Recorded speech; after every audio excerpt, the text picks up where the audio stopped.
Hey guys, it's time to go ahead and open some more Magic the Gathering cards. It's been a little bit since I've posted a box opening, so I figured now's a good time to go ahead and jump into Dungeons and Dragons Adventures in the Forgotten Realm and see what kind of cards we can get out of here. I'm mostly excited about dragons because I do have a dragon-themed tribal commander deck that I think whatever I can pull from here, I want to try to put in that. And, hopefully we get some good cards out of this. Without any further ado, let's just dive right into this box and see what we can get out of here. But, yeah, D&D, this is the first time Wizards ever done this, I've done a crossover, or at least a union of the universes, I guess it was, from D&D to Magic.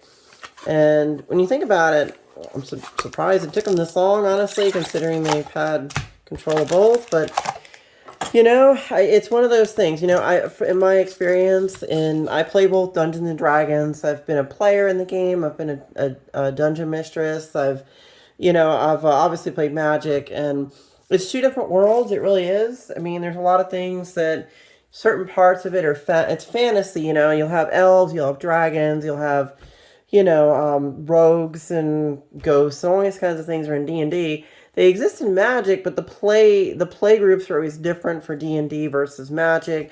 Magic, you have to have a lot of technical skills, but with just to like comprehend and word comprehension and logic and reason, all the things that go into a game like Magic, that stuff kind of it falls over to D&D, but D&D is more imagination based. So it's like this game uses a lot of your left brain, but then Dungeons and Dragons tends to use more your right brain stuff, coming up with ideas of, creative ways of using your character and developing it. So I think that this is going to be a really good set. A lot of the interaction, it's kind of neat to see beholders and all the different things from the D&D universe in here. And I have actually played in a Forgotten Realms campaign, so we'll have to go ahead and see how that goes,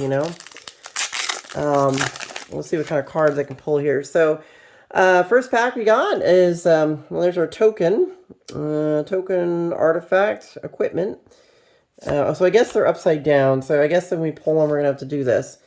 All right, so here's our commons. Plummet, kick in the door.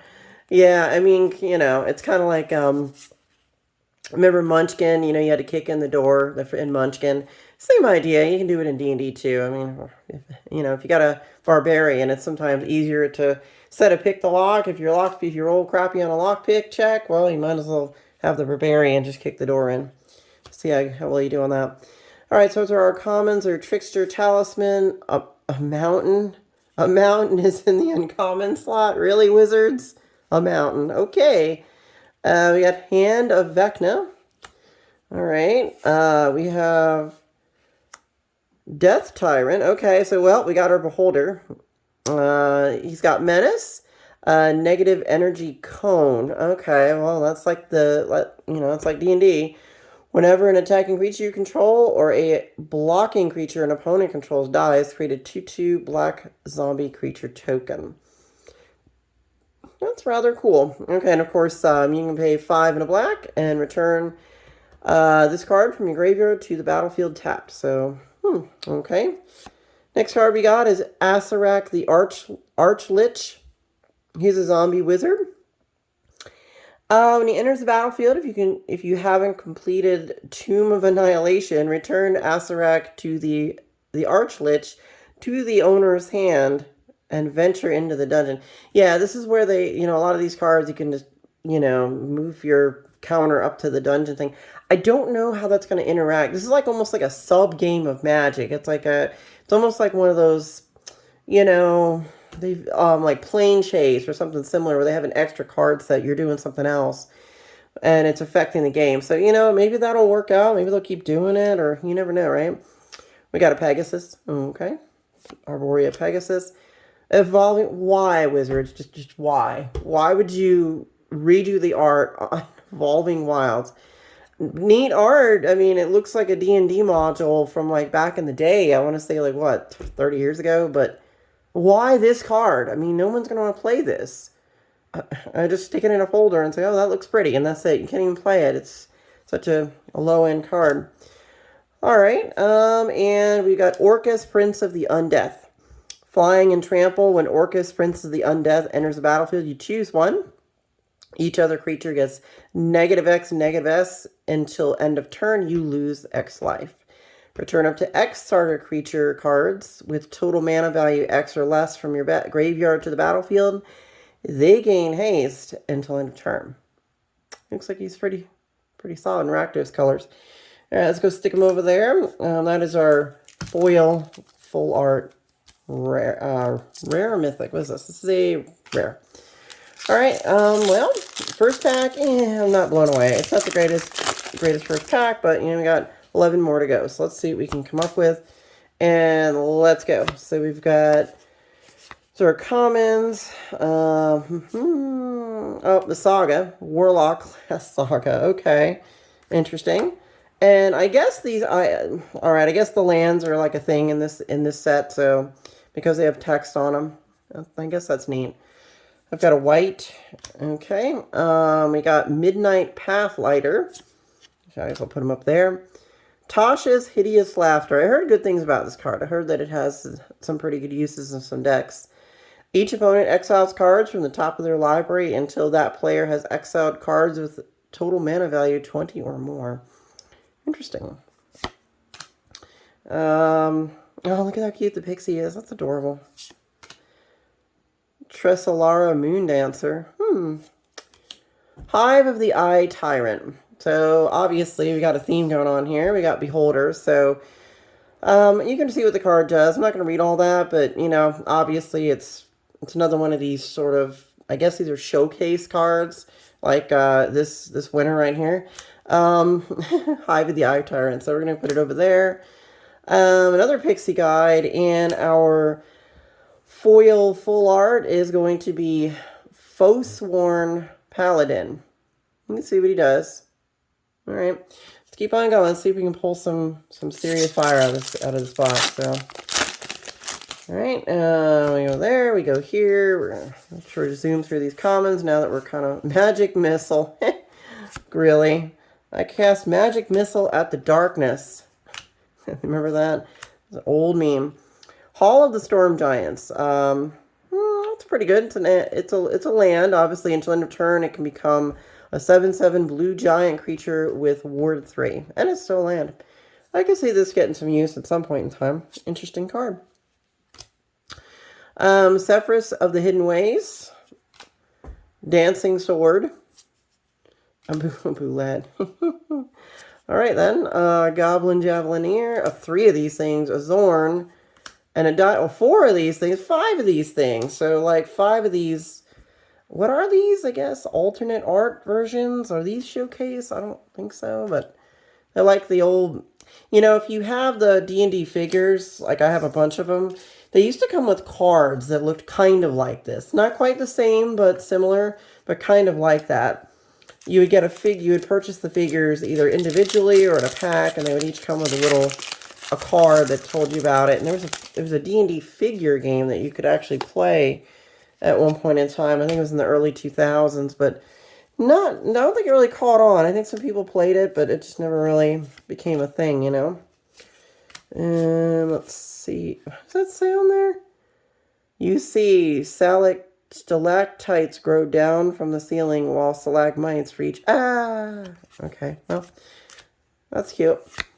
Well, we got Grand Master of Flowers. He's a planeswalker, obviously. He's +1. Well, actually, when he's on the battlefield, it looks like if he has 7 or more loyalty counters on him, he is a 7/7 dragon god creature with flying and indestructible. Well, you definitely want to get his loyalty counters. Well, I mean, it would take like 4 turns for him to get there, so I don't know, maybe. You never know. All right, we'll just put it up here then. Might be a pretty good card. Wild Mage Sorcerer. The first spell you cast from exile each turn has Cascade. Could be useful. Wizard's Spellbook. And then here, of course, you roll dice. And, let's kind of get that D&D feel to it. It's almost like they're trying to get the... Oh, hey, a green dragon. Oh, there we go. Got a green... Oh, there it is. This is the card I wanted. Okay, so I got Tiamat. I was going to go straight into my dragon deck. So there we go. Tiamat. When Tiamat enters the battlefield, if you cast it, search your library for up to 5 dragon cards not named Tiamat that each have different names. Reveal them, put them into your hand, then shuffle. You basically put them out and you tutor for 5 dragons. It's just busted. Yeah, that's definitely going in a deck. All right, and then of course another one of these showcase cards like this, Den of the Bugbear. Cute. All right. So it looks like we're doing pretty good. This is the chase card, in my opinion, that you want to get out of the set, is the Tiamat. There's some other ones that aren't too bad, but you know what? I wanted that one. I was almost tempted to buy the single recently, and I was like, you know what? I'll just buy the entire box and see what we can get, and maybe keep, maybe get rid of some stuff. You never know. Cleric of these swamps. Ochre jellies are rare. We've got Min, Wily Illusionist, is our one of our rares. Full art. Skeletal Swarming. Another Beholder. I think this one's, isn't this guy on the cover of the box? I think he's the guy on the cover of the box. Let's take a look. Yep, same guy. Alright, well, I'll just put him over here in this file. Purple Worm. I hate to say it, guys, I'm going to keep my channel nice and clean, but back in the day when I played Dungeons & Dragons, I played with a lot of people that made a lot of, we'll just say, unsuitable for YouTube level jokes about this card. So we'll just go ahead and put Purple Worm right there. And you can decide how you want to make up your own jokes about Purple Worm. If you would like to put all the funny comments from your own D&D campaigns about these different monsters, by all means, just drop them in the comments. I'd love to see what you guys have to say about some of these monsters if you encountered them in D&D. Hall of the Storm Giants. Really cool. I think I played this module a long time ago or something similar. Noel Hunter, Asarak again. We just got this guy a little while ago, but that's a foil one, so we'll keep it. And a dungeon, a foiled dungeon. Hey, you know what? You never know. This card, if they only ever print it once, here's the deal. If this card is only ever printed once, and that's all they got is those, this thing could be a $10 card someday. You never know. People collect all kinds of interesting things, and if Wizards never does it again, and they think this is, you know, not a big success for them, they may not ever do the whole D&D crossover thing. You never know.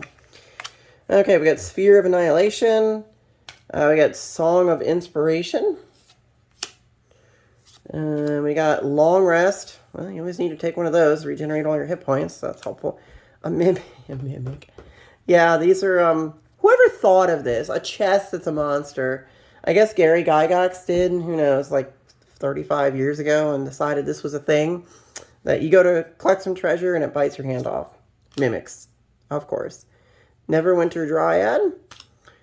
Varus Silvery Moon Ranger.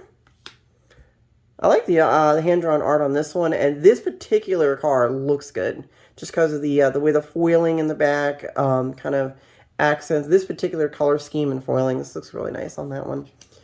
And I got a bunch, I got a whole stack of those like old school, you know, like parchment cards. It's like 5 of them in a row there. I'm not a big fan of those, but that particular one just looks really good. The way the color scheme of the you know, the things in the back. Ah, well, we got an emblem for Eliwick. Hopefully Eliwick's in this deck, you know. There we go, right? I'll put the emblem over there, I guess. We got a Dueling Rapier. I guess there's comments. So, you know, we'll just kind of scroll through them. And we got that land with text on it. Westgate Regent. Okay, whatever. Indomitable Might. Demi-Lich. Put that guy over there. More of these. Another. Why, Wizards? Why the Evolving Wilds? I got 2 of these in this box. And I'm like, this card is what was worth a quarter. No one's going to want it. It's just, it's silly. Why do that? I think it's maybe a meme. Teleportation Circle. That's going to be our foil full art. So,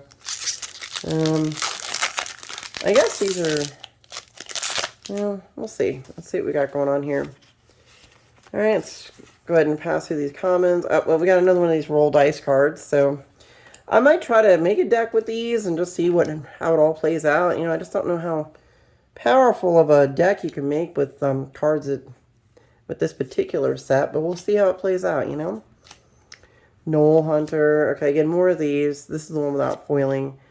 An adult gold dragon. Well, I have a figure of that, but the card isn't all that impressive. It's okay, I guess. And we got a celestial unicorn, dungeon descent, and a foil dungeon. Okay. Dungeon of the Mad Mage.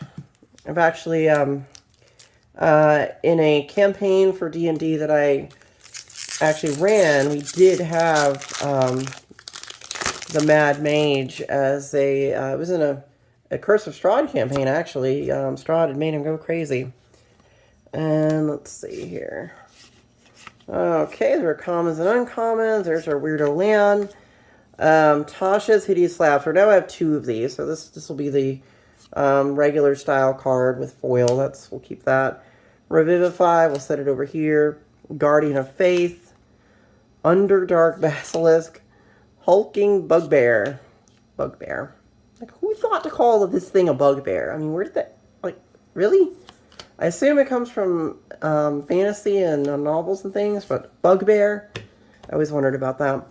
Loyal Warhound. So that's going to be our foil for that pack. Alright, guys. Only 3 more to go. So, what do you think? I mean, I got Tiamat. That's really what I wanted. There's a lot of other interesting cards here that I'll have to go through them. You know, I don't want to read every single card here on the video because that just dragged it out too long. But, you know, you can kind of see what I'm getting. And, you know, maybe you can give me some comments about what do you think about these pulls. I know the Tiamat is probably the best pull out of here. But, you know, we'll have to see, you know, what I can do with these cards in some of my decks. So, oh, okay, so we got Xanathar. I was actually hoping to get this guy too. So I really got the 2 cards I wanted. Here's Xanathar. I wanted to see what I could do with him as maybe a commander. Build around him. At the beginning of your upkeep, choose target opponent. Until end of turn, that player can't cast spells. You may look at the top card of their library anytime. You may play the top card of their library, and you may spend mana as though it were mana of any color to cast spells this way. This card is busted. I mean, it's just so wrong. Can't you just basically turn off someone's ability to play the game? I will put him actually in the better pile there because he's a pretty good card. Phantom Steed, Instrument of the Bards. Interesting art. Bears. Alright, Unicorn, Rhyme Shield, Minion of the Mighty, Rhyme Shield, Frost Giant, and I don't know, guys. Flump, is that literally what I'm seeing there is Flump? It's a jellyfish. Alright, moving onward. A jellyfish. Yeah, Life Wizard, really? You had a full art foil, a jellyfish. Just saying. We could have done better, guys. Just saying. Alright, so now we're going to hit some of these. We got the Weirdo Land. Oh, another Saga. Okay, Sorcerer class.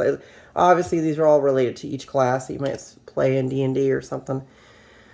Share the Spoils. Teleportation Circle again. Another little pixie.